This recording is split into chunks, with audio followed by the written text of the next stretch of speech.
हम लोग क्वेश्चन पढ़ रहे हैं जो यहाँ पे इंटर का बोर्ड एग्जाम में पूछा जाता है। देखते हैं इसमें क्या कह रहा है। लिखा है 3 identical charge are place on at the corner. उन्होंने कहा कि 3 चार्ज हैं जो कहाँ पे हैं, कॉर्नर पे हैं। लिखा है इक्विलैटरल ट्रायंगल, वो भी कैसा ट्रायंगल कैसा है, इक्विलैटरल ट्रायंगल है, ठीक है। If the force between the any 2 charges, उन्होंने कहा कि 2 चार्ज के बीच फोर्स निकालना है। तो हम लोग देखते हैं the net force on the each wheel, net force क्या होगा। पहले हम लोग फर्स्ट ऑफ ऑल क्या करते हैं, ट्रायंगल को एक बनाते हैं। ट्रायंगल देख लेते हैं बना के, यहाँ पे ट्रायंगल को बनाया। अब इसको नेम दे देते हैं ए बी सी। यहाँ पे भी क्यू चार्ज है, यहाँ पे भी क्यू चार्ज है, यहाँ भी क्यू चार्ज। इनके बीच की डिस्टेंस कितनी है, ए है। ए भी डिस्टेंस कितनी है, ए है। ए भी डिस्टेंस कितनी है, ये लिख दिया। अब यहाँ पे कितने फोर्स लगेंगे, 3 चार्ज हैं तो फोर्स कितने लगने चाहिए। यहाँ पे एक फार्मूला हमें आपको बताया पहले से वीडियो में, F बराबर n-1 इंटू एफ। तो जितने नंबर ऑफ चार्ज होते हैं उसमें से एक माइनस कर देते हैं तो कितने फोर्स लग रहे हैं हमारे पास, 2 फोर्स लगेंगे। अब देखते हैं, ये पॉजिटिव चार्ज है, ये भी पॉजिटिव चार्ज है, तो फोर्स कहाँ पे जाएगा, बाहर की तरफ। इसको हमने F1 लिख लिया। अब यहाँ पे ये पॉजिटिव चार्ज है, ये पॉजिटिव चार्ज है, ये भी फोर्स कहाँ जाएगा, बाहर की तरफ। इसको हमने क्या लिख दिया, F2 लिख दिया।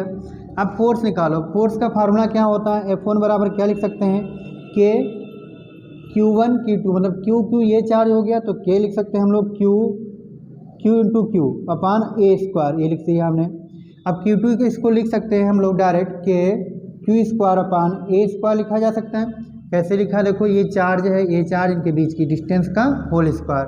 F2 बराबर लिखना चाहे तो F2 बराबर कैसे लिखेंगे, K ये चार्ज हो गया, इनके बीच की डिस्टेंस हो गई तो K Q square upon A square हो गया। अब यहाँ पे दोनों का अगर नेट फोर्स निकालते हैं तो यहाँ पे एक फार्मूला हम डायरेक्ट लगाते हैं, F नेट बराबर